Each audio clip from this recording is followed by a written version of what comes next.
I've driven hundreds of rides, maybe thousands. Most blur together. Airport runs, bar drop-offs, couples arguing in the back seat. But that night, I remember every second. It was New Year's Eve, around 11:45 p.m., and I'd already told myself this next ride would be my last. The streets were packed, people stumbling out of bars in glitter and heels, the kind of buzzed chaos you only get once a year. I was tired, done dodging drunk drivers and confetti. Then the ping came through, just a couple blocks away, a luxury apartment building I'd picked up from before. I almost ignored it, but something made me swipe accept. When I pulled up, he was standing there alone under a flickering street lamp, wearing a black turtleneck and a navy overcoat, hands deep in his pockets. Not drunk, not messy, just distant. He looked like someone waiting to be rescued. I hit the unlock button. He slid into the back seat without a word. "Hey," I offered, glancing at him through the mirror. "Happy New Year, almost." He gave a half smile. "Yeah, something like that." His voice was calm, but it held this edge, like he was either about to laugh or cry. I didn't ask questions. I've learned people either want to talk your ear off or not at all. So I started driving. "Where to?" I asked. He hesitated. "Nowhere far. Just drive for a bit. I don't want to go back in there." His eyes met mine in the mirror. Gray, tired, but intense. He wasn't asking for a destination. He was asking for space. "All right," I said, easing into traffic. "We'll go north, away from the chaos." He nodded, settled into the seat like he was finally breathing again. We didn't talk for a while. I just drove through quiet neighborhoods, away from the fireworks and shouting, the kind of places where porch lights flickered and you could still hear crickets. After a few minutes, he spoke. "My name's Evan," he said quietly, like it mattered. I glanced back at him. "I'm Lucas." "Thanks for not asking questions," he said. "Everyone else tonight just wanted to know what went wrong. I figured if you wanted to tell me, you would." He smiled again, just barely. "My ex was at that party. With someone new. I thought I was over it, but you know how that goes." I nodded. "Yeah, been there." He watched me for a long moment. "You have someone waiting for you tonight?" I laughed under my breath. "Just my cat. And a cheap bottle of Prosecco." Evan looked down, then back up, biting his lip. "You want to come in for a drink?" "Just one. My place isn't far." I slowed at a stop sign. His eyes were on me. Steady. There was no slur in his voice. He was sober, serious. "You sure?" I asked. He nodded. "I just don't want to be alone tonight." I didn't answer right away. Every rideshare driver manual would tell you to say no. But I didn't feel like a driver right then. And he didn't feel like a stranger. "All right," I said. "Lead the way." And just like that, everything changed. The ride back to his place was quiet, but not awkward. The kind of quiet where the air feels suspended, like something's about to happen, but neither of you knows what it is yet. I kept one hand on the wheel, eyes flicking between the road and the glowing numbers on the dash. 11:58. The new year was just around the corner. Evan gave me the address, and it turned out we were only 10 minutes away, a quieter part of the city. Tree-lined streets and rows of condos with too much glass and too little personality. I pulled up to his building, a modern mid-rise, all sleek edges and warm lobby lighting. "This is it," he said, already unbuckling his seatbelt. I put the car in park, fingers drumming lightly on the steering wheel. "You sure about this?" He paused, hand on the door handle, then turned and looked me dead in the eye. If I wasn't, I wouldn't have asked. The elevator ride up was short. He lived on the 3rd floor, and the moment we stepped into his hallway, I noticed how quiet the building was. No loud parties behind closed doors, no muffled countdowns from TVs. Just dim lighting and the occasional creak of someone's footsteps above us. Evan unlocked his door and stepped aside to let me in. The place was cleaner than I expected. Modern, minimal, but not cold. There was a small couch, a stack of books on a side table, and a floor lamp casting warm light across the hardwood. A pair of empty wine glasses sat on the kitchen island, and soft music played from somewhere. Something instrumental, slow, like it was meant to fill the background without making a scene. "You want anything? Wine?" Water? I've got whiskey if you're feeling bold. Wine's good, I said, kicking off my shoes and settling awkwardly at the edge of the couch. Evan moved to the kitchen and opened a bottle with practiced ease. He poured 2 glasses, then joined me on the couch, leaving a respectable space between us. But it wasn't distant, just cautious. He handed me a glass, and we clinked them together half-heartedly. "To the new year," I said. He gave me a look that bordered on amused. "To doing something unexpected." We both drank. For a while, we just sat there, sipping, listening to the music, letting the silence stretch. But it wasn't uncomfortable. If anything, it felt like we were letting each other breathe for the first time all night. "So what's your story?" he asked after a while, turning slightly to face me. "Besides being the most chill Uber driver I've ever met," I smirked. "Well, I'm 29. Freelance photographer on good days, rideshare driver on the others. Live alone in a 1-bedroom with a cat named Olive. I hate glitter. I think New Year's is overrated, and I haven't made a resolution in 5 years." Evan chuckled. "Why not?" I shrugged. "Because they never stick. Every year I tell myself I'll wake up earlier, drink less coffee, hit the gym. And by February, I'm back to sleeping in and ordering croissants like it's a personality trait." He laughed. Really laughed this time. It was the first sound of genuine joy I'd heard from him all night, and for a second I forgot he was a stranger. "What about you?" I asked. "What does a guy like you do when he's not ghosting New Year's parties?" Evan leaned back against the cushions, wine glass resting loosely in his hand. "I work in design. UX stuff. Startup life, so lots of hours and not enough sleep. I used to think I loved it, but lately—" He trailed off, staring at his glass. "Lately what?" He shrugged. "Lately it all feels kind of empty, like I'm building things I don't believe in for people I'll never meet. And then tonight, I was surrounded by friends, music, champagne, and I still felt alone." I nodded, because I understood that more than I cared to admit. "I wasn't supposed to be alone tonight," he added, voice lower now. "I had plans. With someone. But they bailed. Apparently their new boyfriend was more important." My stomach twisted a little at that. "That sucks. I'm sorry." He shook his head, a dry smile on his lips. "Don't be. I should have seen it coming. Just sucks to realize you meant less to someone than you thought." I didn't know what to say to that. So I didn't. I just sat there with him, letting the weight of his words settle. Another sip of wine. Another pause. Then, suddenly, he turned to me. "Do you ever feel like you're on autopilot?" he asked. "Like you're living your life, doing the motions, but none of it feels real?" I looked down at my glass. "All the time." We locked eyes again, and there was something in his expression I couldn't quite place. Not sadness.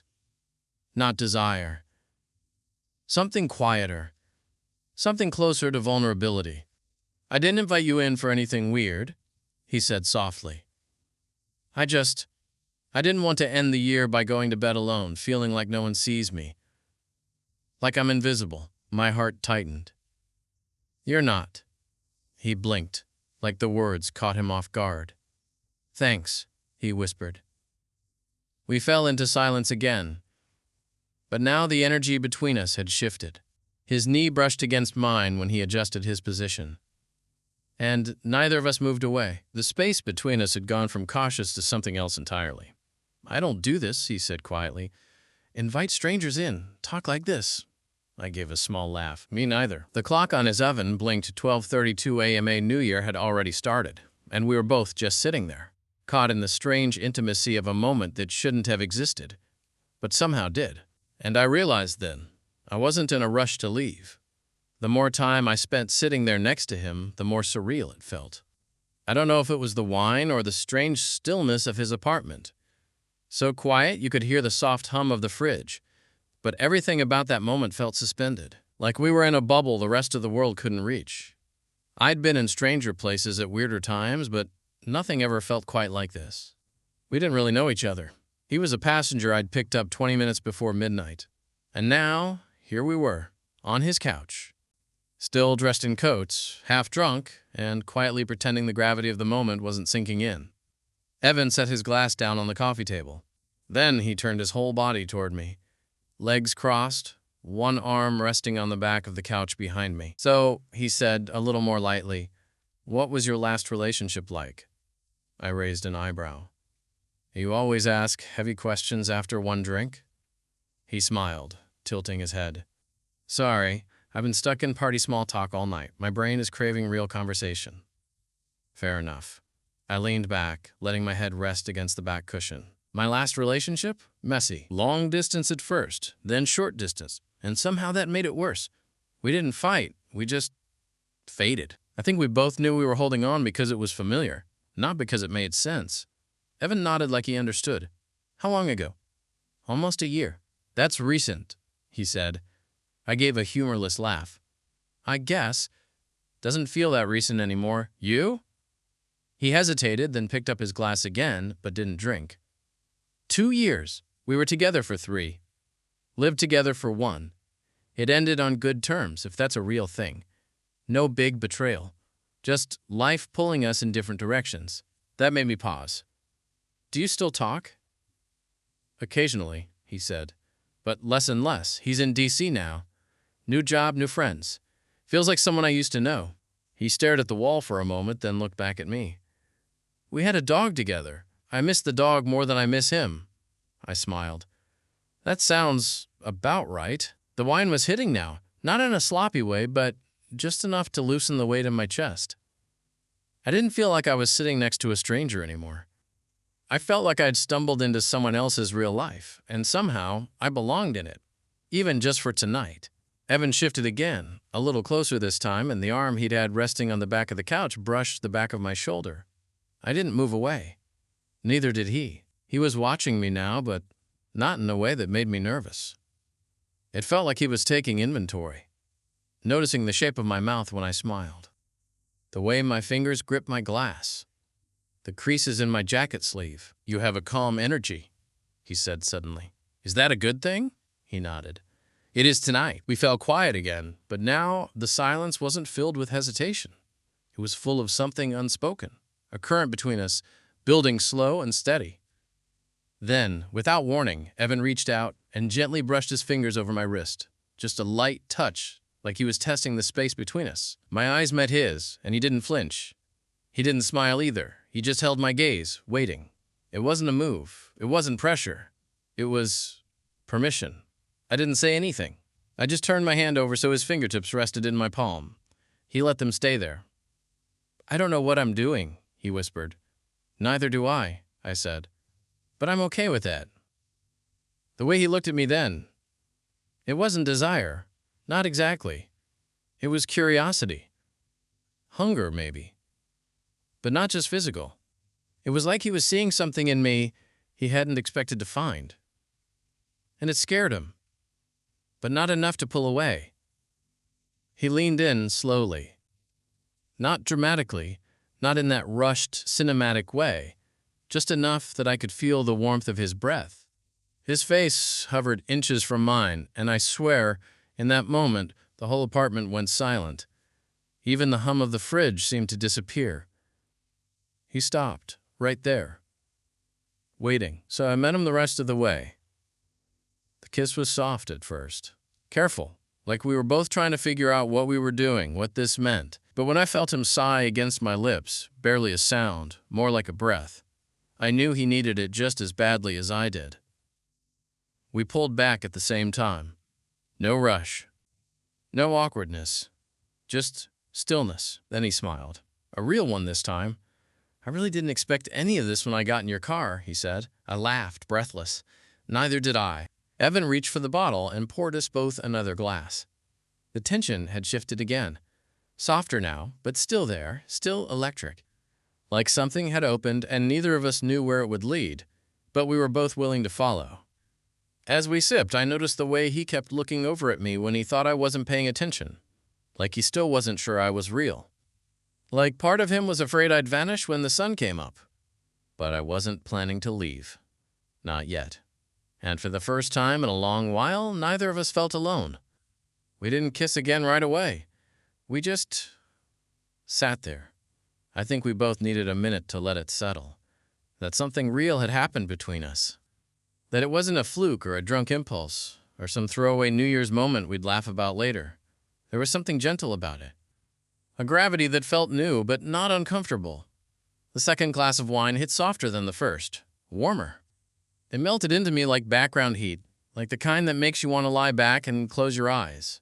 And as I glanced over at Evan, barefoot now, one knee pulled up on the couch, fingers tracing the rim of his glass, I saw that he had relaxed too. He didn't seem like the guy who had been outside that apartment building earlier, standing alone like he was trying to disappear. He looked lighter now, still a little guarded, sure, but softer. "You want to see the view?" he asked suddenly. "The view?" He nodded. "My balcony. It's not huge, but it overlooks the park. You can see some of the fireworks if they're still going." I followed him through the sliding glass door. The air outside was cold, sharper than I expected, and it hit me like a slap to the lungs. But it was clean, honest. And the sky was still a little smoky from earlier bursts of light. Somewhere off in the distance, faint pops echoed, leftover fireworks from neighbors and late stragglers. Evan stood at the railing, hands tucked into his sleeves. I stepped up beside him, arms folded across my chest. "It's weird," he said after a moment. "This time of year always makes me feel kind of off. Like nostalgic? Like suspended between one version of yourself and the next." I nodded, watching our breath fog in the air. "Yeah. Like something's ending, but nothing new has started yet." "Exactly." He turned to look at me. "And you start asking yourself if you're where you thought you'd be. You're not?" He gave a small laugh. "No, not even close." The city stretched out below us, mostly dark now, except for the occasional flash of red taillights or the soft glow of apartment windows. It was quiet up here. Still. Like the world had taken a deep breath and hadn't exhaled yet. "I always pictured being in love by now," he said softly.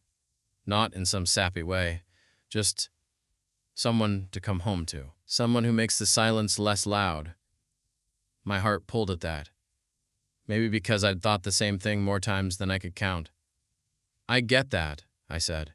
He looked at me for a long second, eyes scanning my face like he was trying to memorize it. Then he leaned in and kissed me again.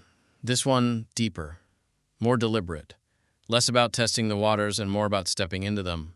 There was no rush, no fumbling hands or frantic breathing, just warmth, the kind of closeness that made everything else drop away.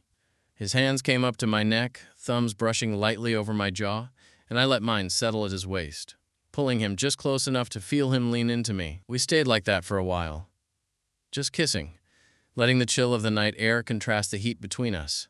Eventually, he pulled back, forehead still resting lightly against mine. "I don't usually do this," he said. I gave a small smile. "You keep saying that." He laughed, low and breathy. "Sorry, it's true though. You don't have to explain anything." He stepped back, rubbing at his arms. "Let's go inside, before I lose all feeling in my hands." Back inside, everything felt warmer, quieter. The lights in the living room were dim now, casting golden shadows against the walls. Evan went to the kitchen, poured a glass of water for both of us, then handed me one. "Hydration," he said. "Don't want you blaming me for your hangover tomorrow." I raised my glass. "To responsible decisions." He sat down again on the couch, tucking his feet up underneath him, and I joined him, this time a little closer. The distance between us had disappeared. Not just physically, but in all the invisible ways too. "You can crash here if you want," he said after a pause. "I mean, no pressure. I just figured you're probably tired, and it's late." I looked at him. "You sure?" He nodded. "It'd be nice. Waking up and not being alone." That sentence hit harder than it should have. Maybe because I understood it too well. Maybe because it felt like more than a simple invitation. "All right," I said. "I'll stay." He smiled, relieved. He stood and led me down the short hallway to his bedroom. It was just like the rest of his place.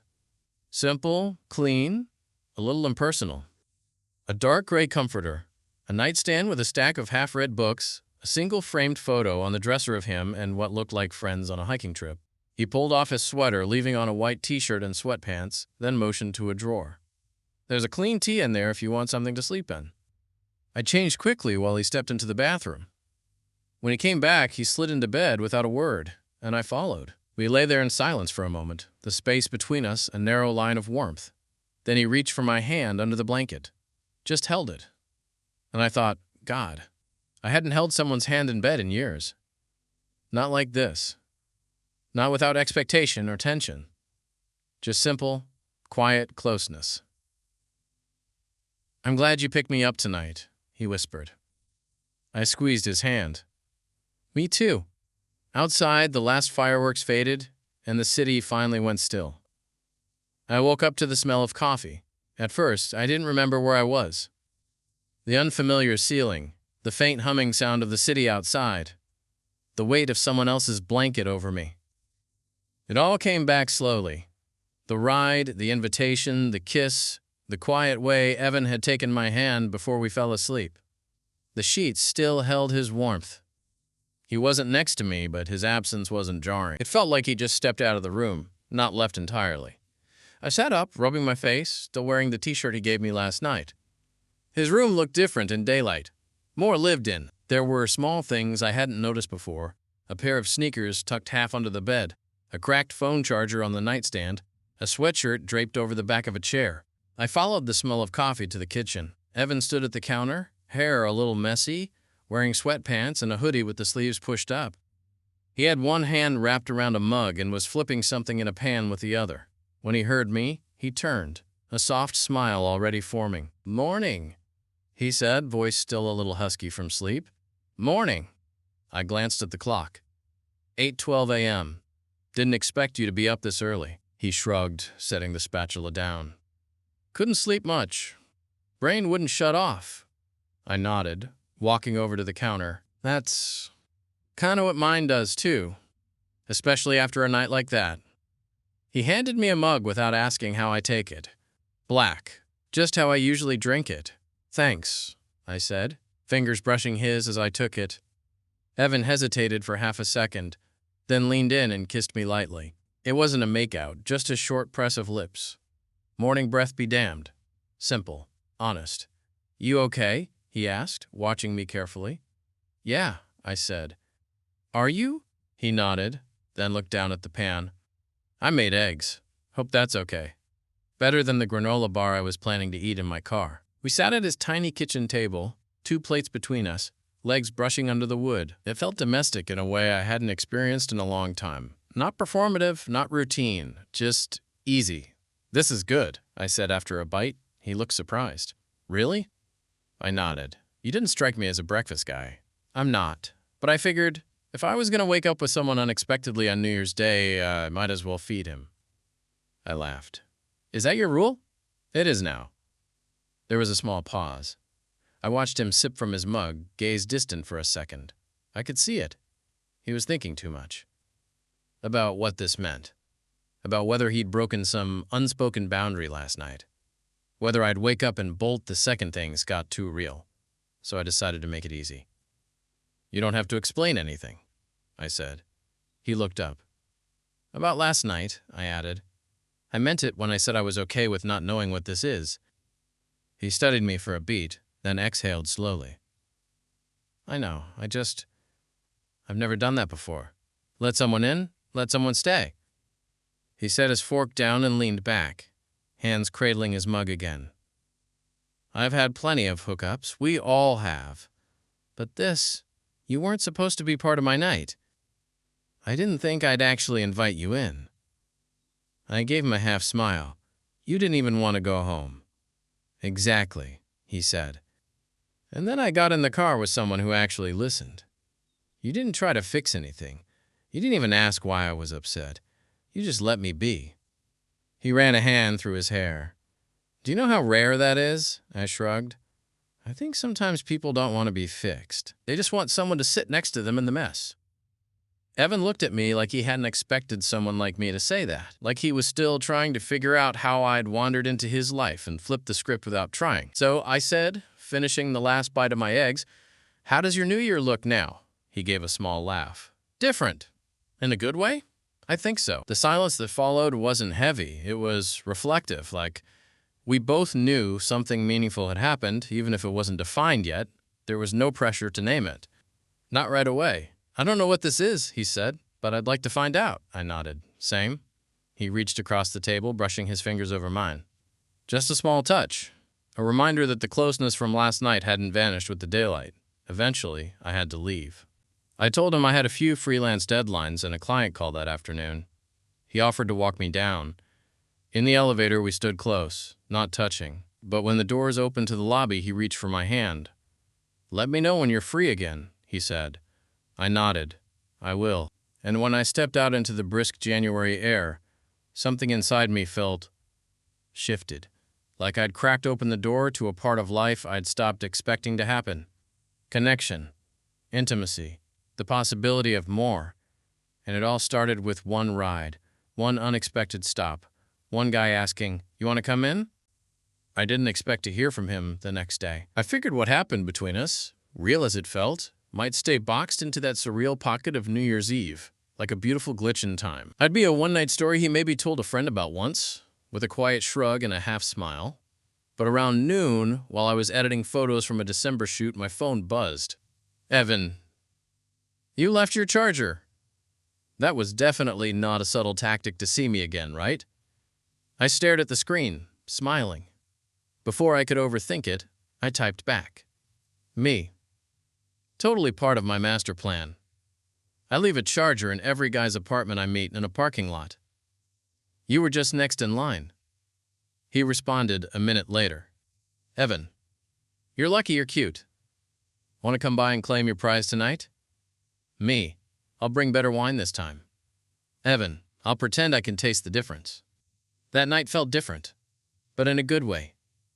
The edge of awkwardness was gone. I didn't feel like a stranger anymore. When he opened the door, he smiled like he'd been waiting for the sound of my knock all evening. No long speech. No tension. He just leaned in and kissed me once, slow and soft, before stepping aside to let me in. We ordered food, drank the wine I brought, and sprawled out on his couch like we'd done it 100 times. He let his legs stretch over mine while we watched something neither of us paid attention to.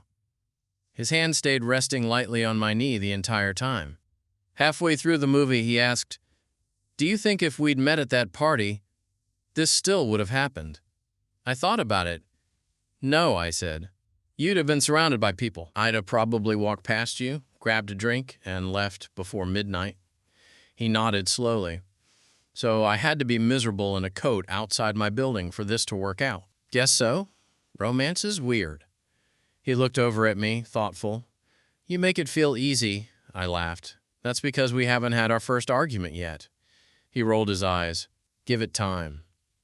It didn't feel like a honeymoon phase. There was no desperate rush to define anything, but something real had settled between us. We started texting daily, sometimes just a photo of what we were eating, or a "how's your day?" or something stupid like a meme that reminded one of us of the other. 3 nights later, I was back at his place. This time, we didn't even pretend it was about wine or food. He opened the door, pulled me in, and kissed me like he'd been counting down to it. That night, we slept in the same bed again. No tension, no uncertainty.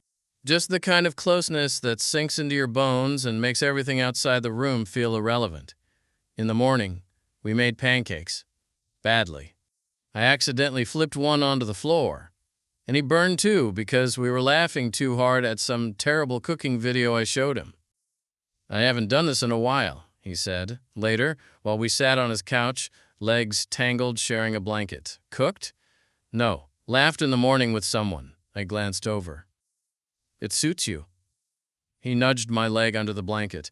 "Don't go making me soft." But the truth was, he already was, and so was I. We didn't label anything. Not for a while. We both had our own lives. He had work. I had shoots and rides and a million side gigs. But somehow, we kept folding each other into the spaces between all that. Sometimes I'd drop him off at work on my way to a shoot. Other times, he'd leave his apartment key in the plant pot near his door so I could let myself in while he was still at the office. On Sundays, we'd make grocery runs together like it was the most normal thing in the world. Every once in a while, I'd catch him looking at me like he still didn't believe I was real, and every time, I'd kiss him without saying a word. Because I didn't quite believe it either. This thing we were doing, it wasn't loud. It wasn't made for social media or anyone else's validation. It was quiet, consistent, real. And that made it better. It started as a weird moment in a car, on a night when everything felt upside down. But it grew into something steady, something unexpected. And somewhere along the way, Evan stopped being the guy who asked me to come in. He became home. I didn't tell many people how we met. Not at first. Not because I was ashamed of it, just the opposite.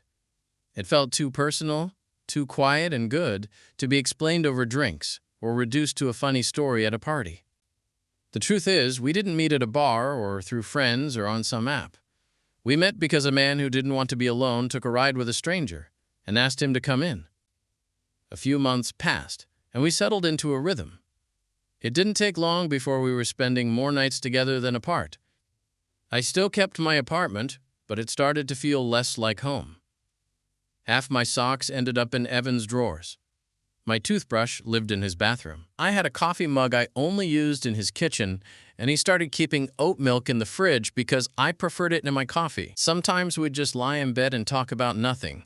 Other times, we'd go hours without speaking, each doing our own thing in the same space. He'd be on his laptop finishing work stuff, and I'd be editing photos on the couch. But he'd reach out his foot to touch mine under the blanket, and that tiny point of contact was enough. One night in early spring, we were sitting out on his balcony again. It wasn't freezing anymore, but the air still had that edge. We had a blanket over both our laps and mugs of tea that had already gone lukewarm. "You ever think about how weird it is that we met?" he asked. All the time. I almost didn't order that ride. I was about to just stay at the party and power through. I almost didn't accept it, I said. It was supposed to be my last ride before going home. He looked over at me, his eyes softer now. "I'm glad you did." "Me too."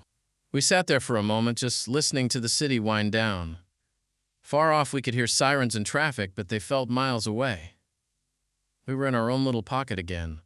"I don't want to do the in-between thing anymore," Evan said suddenly. I turned to him. "What do you mean?"